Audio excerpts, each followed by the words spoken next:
Hello అండి. నమస్కారం. ఎలా ఉన్నారు అందరూ? బాగున్నారా? మీరందరూ ఆనందంగా, ఆరోగ్యంగా ఉండాలని అమ్మవారిని ఎప్పుడూ కోరుకుంటూ ఉంటాను. ఆరోగ్యంగా ఉండాలంటే ఇంటి వంట తినాలి మరి. అందుకే ఇంటి వంట తిందాం, ఆరోగ్యంగా ఉందాం. ఈ వీడియోలో నేను ఎన్నో ఆరోగ్య ప్రయోజనాలున్న ఉసిరికాయతో 3 రకాల రెసిపీలు అయితే చేసి చూపిస్తానండి. కార్తీక మాసంలో ఉసిరి సందడి మొదలవుతుంది. ఉసిరిలో షడ్రుచులలో ఉప్పు తప్ప మిగిలిన అన్ని రుచులు ఉంటాయి. ఉసిరి ఆరోగ్యానికి ఎంతో మేలు చేస్తుందని మనందరికీ తెలుసు. చాలా మంది ఉసిరిని రెగ్యులర్గా తింటూ ఉంటారు. ఉసిరి జ్యూస్ తాగినా, వరుగు చేసిన, మురబా చేసిన, రోటి పచ్చడి చేసిన, నిల్వ ఉండే ఊరగాయ చేసిన దీనిలోని పోషక విలువలు పదిలంగానే ఉంటాయి. ఉసిరిని సింపుల్గా సూపర్ ఫుడ్ అని పిలవచ్చు. ఆయుర్వేదంలో ఉసిరి వినియోగం చాలా ఎక్కువ. దీనిలో vitamin C, calcium, phosphorus, iron, carotene, B కాంప్లెక్స్తో పాటు ఇతర విటమిన్లు, మినరల్స్ పుష్కలంగా ఉంటాయి. దీనిలో ఔషధ గుణాలు పుష్కలంగా ఉంటాయని నిపుణులు చెబుతున్నారు. ఉసిరికాయని రోజు తినటం వల్ల మనకి డయాబెటిక్ కంట్రోల్లో ఉంటుందటండి. అలాగే చెడు కొలెస్ట్రాల్ తగ్గిపోతుందట. అలాగే బరువు తగ్గాలనుకునే వారికి కూడా చాలా మంచిగా పనిచేస్తుందట. దీనిలో ఫైబర్ ఎక్కువగా ఉండడం వల్ల త్వరగా ఆకలి వేయకుండా ఉంటుంది. జీవన సమస్యలు కూడా లేకుండా బాగా జీర్ణం అవ్వడానికి ఉసిరి మనకు మేలు చేస్తుంది. అలాగే ఇమ్యూనిటీని కూడా పెంచుతుందట.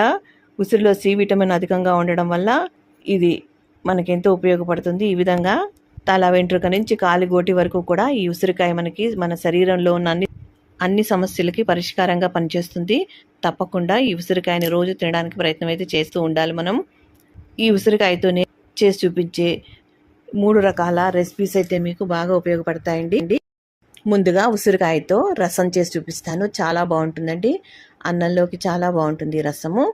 దీనిలో అప్పడాలు నంచుకుని తిన్నామంటే ఇంకా వేరే కూరలు ఏమీ అవసరం లేదు. మనకి ఉసిరికాయలు ఒకప్పుడు ఒక్క సీజన్లోనే వచ్చేవి. ఇప్పుడు మనకి ఎప్పుడంటే అప్పుడు మనకి బజార్లో దొరుకుతున్నాయి. మీకు బజార్కి వెళ్ళినప్పుడు కనిపిస్తే కనుక తప్పకుండా తెచ్చుకుని ఏదో విధంగా మీరు ఈ ఉసిరికాయని తినడానికి ప్రయత్నం అయితే చేయండి. ఈ ఉసిరికాయ రసం చేసుకోవటానికి ముందుగా నేను ఇక్కడ 6 ఉసిరికాయలు తీసుకున్నానండి. 6 ఉసిరికాయల్ని నీళ్ళల్లో శుభ్రంగా కడిగి ఒక పాత్రలో వేసుకుని ములిగే అంత నీళ్లు పోసి 2 పచ్చిమిరపకాయలు వేసి ఉడికించుకోవాలి. తర్వాత ఈ విధంగా ఉడికించుకున్న ఉసిరికాయల నుంచి మనం గింజలు వేరు చేసేయాలండి. ఉడికిపోతే ఈజీగా వచ్చేస్తాయండి గింజలు. ఇలా నలపగానే వచ్చేస్తాయి. మీరు తినే పులుపుకి తగ్గట్టుగా ఉసిరికాయలు వేసుకోవాలండి. అలాగే ఎంత క్వాంటిటీ కావాలో దాని తగ్గట్టుగా కూడా ఉసిరికాయలు వేసుకోవాలి. నేను వేసుకున్న 6 ఉసిరికాయలు నాకు 3/4 లీటర్ దాకా రసం అయితే తయారవుతుందండి. ఈ విధంగా గింజలు తీసేసిన ఉసిరికాయల్ని ఒక మిక్సీ జార్లో వేసుకుని మెత్తగా మిక్సీ పట్టేసుకోవాలి. ఈ విధంగా పేస్ట్లా చేసేసుకోవాలండి. తర్వాత ఒక గిన్నెలోకి తీసేసుకుని కావాల్సినంత నీరు పోసుకుని ఇక్కడ 1.5 లీటర్ నీళ్ళు అయితే పోస్తున్నానండి. మరిగిన తర్వాత మనకు నీళ్లు తగ్గుతాయి కదండి, కాస్త చిక్కపడుతుంది కదా. ఇప్పుడు దీనిలోకి ఒక మీడియం సైజు ఉల్లిపాయ చిన్న ముక్కలుగా కట్ చేసి, అలాగే ఒక మీడియం సైజ్ టమాటాని, 2 పచ్చిమిరపకాయలని చిన్న ముక్కలుగా కట్ చేసి వేసుకోవాలండి. ముందుగా కూడా మనము పచ్చిమిరపకాయలు వేసుకున్నాము. ఇప్పుడు వేసేది కూడా చూసుకుని కారానికి తగ్గట్టుగా వేసుకోండి. ఒక 1/2 టేబుల్ స్పూన్ పసుపు, రుచికి సరిపడా ఉప్పు వేసి, గుప్పెడు కరివేపాకు, కొత్తిమీర వేసి, 1/2 టేబుల్ స్పూన్ మిరియాల పొడి వేసుకోవాలండి. వేసుకుని మరిగించుకోవాలి. మరిగిన దానికి మనము తాలింపు పెట్టుకోవాలండి. పూర్తిగా మరిగింది. ఉల్లిపాయ, టమాటా అంతా కూడా మెత్తగా ఉడికిపోయాయి. ఇప్పుడు తాలింపు పెట్టుకోవాలండి. ఈ రసం మనము సూప్లా కూడా తాగొచ్చు, అన్నంలో కూడా కలుపుకుని తినొచ్చండి. ఒక చిన్న బెల్లం ముక్క వేసుకున్నానండి. మీకు బెల్లం ఇష్టం లేకపోతే స్కిప్ చేయొచ్చు. ఇప్పుడు తాలింపు పెట్టుకోవాలి. కడాయి పెట్టుకుని ఆయిల్ వేసుకుని ఆవాలు, జీలకర్ర, ఎండుమిరపకాయలు వేసుకుని వేయించుకోవాలి. దీనిలోకి ఒక చిన్న ఉల్లిపాయ ముక్కని చిన్న చిన్న ముక్కలుగా కట్ చేసి వేసుకోవాలి. అలాగే కరివేపాకు వేసుకోవాలి. ఈ ఉల్లిపాయల పోపులో వేస్తేనే టేస్ట్ అండి చారుకి. ఈ ఉల్లిపాయలు బాగా ఎర్రగా వేగితే మంచి టేస్ట్ వస్తుందండి ఈ చారుకి.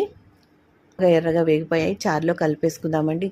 పోపు వేగిపోయిందండి, చారులో కలిపేసుకుందాం. అంతే అండి, గుమ్మగుమ్మలాడే ఉసిరికాయ రసం రెడీ అయిపోయిందండి. మీరు ధనియాల పొడి, ఇంకా ఏమైనా చారు పొడి అది కూడా వేసుకోవచ్చు. ఎంతో టేస్టీగా ఉండే ఉసిరికాయతో రసం మీకు ఎలా అనిపించిందో కామెంట్స్లో చెప్పండి. నచ్చితే కనుక తప్పకుండా లైక్ చేయండి. మరో రెసిపీ ఉసిరికాయతో రోటి పచ్చడి చేసి చూపిస్తానండి. ఇది కూడా చాలా బాగుంటుంది. అన్నంలో కానీ బ్రేక్ఫాస్ట్లో కానీ ఎలా అయినా కూడా ఉపయోగపడుతుంది. 100 గ్రాముల పండుమిర్చి తీసుకున్నానండి. మీరు పండుమిర్చి లేకపోతే ఎండుమిరపకాయలతోనే చేసుకోవచ్చు. స్టవ్ వెలిగించి బుకుడు పెట్టుకుని 2, 3 టేబుల్ స్పూన్ల ఆయిల్ వేసుకుని 2 టేబుల్ స్పూన్ల పచ్చిశనగపప్పు వేసుకోవాలి. 2 టేబుల్ స్పూన్ల మినపప్పు వేసుకోవాలండి. ఈ పప్పులు లో ఫ్లేమ్లోనే వేయించుకోవాలి. తర్వాత 1 టేబుల్ స్పూన్ ఆవాలు, 1 టేబుల్ స్పూన్ జీలకర్ర వేసి వేయించుకోవాలి. ఆవాలు, జీలకర్ర చిటపటలాడేంత వరకు కూడా వేయించుకోవాలి. ఇవి వేగిన తర్వాత ఒక గిన్నెలోకి తీసేసుకోవాలండి. తర్వాత ఈ పండు మిరపకాయల్ని శుభ్రంగా కడుక్కొని తుడిచేసి చిన్న చిన్న ముక్కలుగా కట్ చేసుకుని మిగిలిన నూనెలో వేయించుకోవాలి. ఇప్పుడు 1/2 కేజీ ఉసిరికాయలు తీసుకున్నానండి. 1/2 కేజీ ఉసిరికాయలు ముందుగా శుభ్రంగా కడుక్కుని తడి లేకుండా తుడిచిపెట్టుకోవాలి. తర్వాత చిన్న ముక్కలుగా కట్ చేసి పెట్టుకోవాలండి. ఈ విధంగా ముక్కలుగా కట్ చేసి పెట్టుకుని వేయించుకునే పండు మిరపకాయలో వేసేసుకోవాలి. ఈ గింజలు కూడా పాడేయకూడదండి. మనం చారులో, టీలో వేసుకోవచ్చు. పండు మిరపకాయలు వేగిపోయాయండి. ఈ ఉసిరికాయ ముక్కలు బాగా వేగనక్కర్లేదు, మెత్తబడనక్కర్లేదండి. ముక్క కాస్త వేడెక్కితే సరిపోతుంది, బాగా వేగనక్కర్లేదు. వేగిపోయాయండి. స్టవ్ ఆపేసి చల్లారనిద్దాం. ఒక మిక్సీ జార్ తీసుకుని వేయించుకున్న పప్పులు వేసుకోవాలి. ఇందులోకి 2 టేబుల్ స్పూన్ల నువ్వుల పొడి వేస్తున్నాను. మీ దగ్గర నువ్వుల పొడి లేకపోతే మొదట్లోనే మీరు నువ్వులు వేయించుకోండి. పప్పులు అవి వేయించినప్పుడు వేయించుకోండి. ధనియాల పొడి వేస్తున్నాను 2 టేబుల్ స్పూన్లు. మీరు మొదట్లోనే 2 టేబుల్ స్పూన్ల ధనియాలు వేసి వేయించుకోవచ్చు. లేదంటే ఈ విధంగా పౌడర్ ఉంటే పౌడర్ కలిపేసుకోండి. ఈ విధంగా బరకగా మిక్సీ చేసుకోవాలండి. మెత్తగా మిక్సీ పట్టనక్కర్లేదు. ఇప్పుడు వేయించుకున్న ఉసిరికాయలు అలాగే పండు మిరపకాయల ముక్కలు ఇందులో వేసేసుకోవాలి. మిక్సీ జార్లో వేసేసుకోవాలి. 1/2 టేబుల్ స్పూన్ పసుపు వేసుకోవాలి. 2, 3 టేబుల్ స్పూన్ల నిమ్మరసం వేసుకోవాలండి పులుపు కోసం. లేదంటే మీరు చింతపండు అయినా వేసుకోవచ్చు. వగరు ఉంటుంది కదండి ఉసిరికాయ, అందుకని. తర్వాత రుచికి సరిపడా ఉప్పు వేసుకోవాలి. ఒక గుప్పెడు వెల్లుల్లి రెబ్బలు వేసుకుని మెక్కున్న తర్వాత దీనికి తాలింపు పెట్టుకోవాలి. స్టవ్ వెలిగించుకుని 2 టేబుల్ స్పూన్ల ఆయిల్ వేసుకుని శనగపప్పు, మినపప్పు, ఆవాలు, జీలకర్ర వేసుకుని పచ్చిమిరపకాయలు తాలింపు వేసుకోవాలండి. అలాగే కరివేపాకు వేసుకోవాలి. కారానికి తగ్గట్టుగా పచ్చిమిరపకాయలు వేసుకోవాలి. వెల్లుల్లి రెబ్బలు కూడా వేస్తున్నానండి. పచ్చిమిరపకాయలు పచ్చళ్ళలో చాలా బాగుంటుంది, ఊరి టేస్ట్ చాలా బాగుంటుంది. అందుకని ఈ విధంగా పచ్చిమిరపకాయలు వేసుకోండి. ఈ పచ్చడి వారం రోజుల పాటు నిలవ ఉంటుందండి. ఫ్రిడ్జ్లో పెడితే 15 రోజులు నిలవ ఉంటుంది. ఈ పచ్చడి మిక్సీ జార్ నుంచి ఒక సర్వింగ్ బౌల్లోకి తీసేసుకుంటున్నాను. మెత్తగా పేస్ట్లా కాకుండా కాస్త బరకగానే మిక్సీ చేసుకోవాలండి. అక్కడక్కడ ఉసిరికాయ ముక్క తగులుతూ ఉంటే పంటికి బాగుంటుంది. పేస్ట్లా చేసుకుంటే అంత బాగోదు పచ్చడి. ఈ పచ్చడి ఇడ్లీలోకి, దోశలోకి, వడలోకి, ఇలా ఏ బ్రేక్ఫాస్ట్లోకైనా తీసుకోవచ్చు. అలాగే అన్నంలో కూడా ఇంకా బాగుంటుంది. వేడివేడి అన్నంలో కాస్త నెయ్యి వేసుకుని తింటే అద్భుతంగా ఉంటుందండి ఈ పచ్చడి. ఉసిరికాయలు ఎన్నో ఆరోగ్య ప్రయోజనాలు ఉన్నాయని మనకు తెలుసు. ఈ విధంగా ప్రతిరోజు తీసుకుంటే మన ఆరోగ్యం కూడా బాగుపడుతుంది. అనారోగ్య సమస్యలు కూడా తగ్గిపోతాయి. పోపు వేగిపోయిందండి, అలాగే చల్లారింది కూడా. పచ్చడిలో కలిపేస్తున్నాను. అంతే అండి, టేస్టీగా ఉండే ఉసిరికాయ పచ్చడి రెడీ అయిపోయింది. ఈ రోటి పచ్చడి దేనిలోకైనా బాగుంటుంది. ఇడ్లీలో, దోశలోకి, ఇలా బ్రేక్ఫాస్ట్లో దేనిలోకైనా బాగుంటుంది. తప్పకుండా ఒకసారి ట్రై చేయండి. ఈ వీడియో మీకు నచ్చితే తప్పకుండా లైక్ చేయడం మర్చిపోవద్దు. కమ్మగా టేస్టీగా ఉండే మరో రెసిపీ ఉసిరికాయ పప్పు చేసి చూపిస్తానండి. చాలా ఈజీగా చేసుకోవచ్చు. స్టవ్ వెలిగించి బాండి పెట్టుకుని 2 టేబుల్ స్పూన్ల ఆయిల్ వేసుకోవాలండి. ఇక్కడ నువ్వుల నూనె వేస్తున్నానండి. మీరు ఏ నూనె అయినా వేసుకోవచ్చు. ఆవాలు, జీలకర్ర, ఎండుమిరపకాయ. ఆవాలు, జీలకర్ర చిటపట్లాడాక ఇందులోకి పచ్చిమిరపకాయలు వేసుకోవాలండి, రుచికి సరిపడా. ఇక్కడ నేను 3 పెద్ద పచ్చిమిరపకాయలు చిన్న ముక్కలుగా కట్ చేసి వేసుకుంటున్నాను. మిరపకాయలు తొడిమిలు తీసేసి శుభ్రంగా కడుక్కొని ఇలా చిన్న ముక్కలుగా కట్ చేసుకుని చీలికలుగా కట్ చేసి వేసుకోవాలండి. తర్వాత ఒక 7-8 వెల్లుల్లి రెబ్బలు, 2 ఎండుమిరపకాయలు చిన్న ముక్కలుగా కట్ చేసి వేసుకోవాలి. ఉసిరికాయ పప్పు చేస్తున్నాం కనుక ఉసిరికాయలు తీసుకోవాలండి. నేను ఇక్కడ 4-5 ఉసిరికాయలు తీసుకున్నాను. పెద్ద ఉసిరికాయలు చాలా పెద్దగా ఉన్నాయండి, 4 తీసుకున్నాను. దీనికి ఈ ఉసిరికాయల్ని శుభ్రంగా కడిగేసి తురిమి పెట్టుకోవాలి. ఈ పోపు వేగిన తర్వాత ఈ పోపులో తురిమిన ఉసిరికాయ తురుము వేసేసుకోవాలండి. నేను చిన్న గ్లాస్తో పప్పు చేస్తున్నాను కనుక 4 ఉసిరికాయలు సరిపోయాయండి.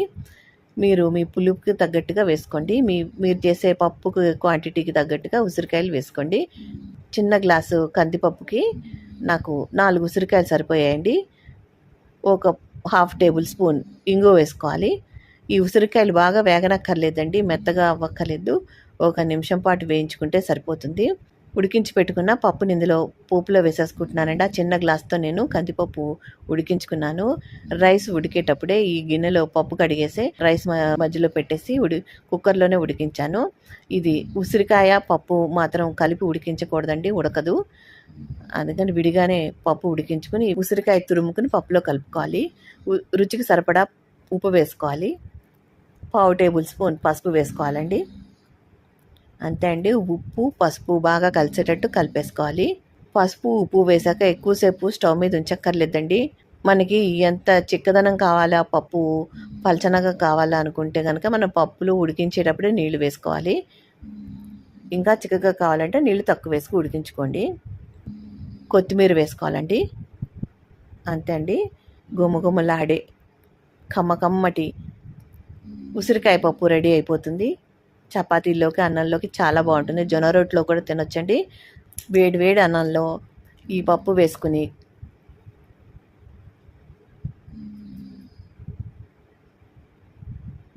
ఇలా వేడి అన్నంలో పప్పు వేసుకుని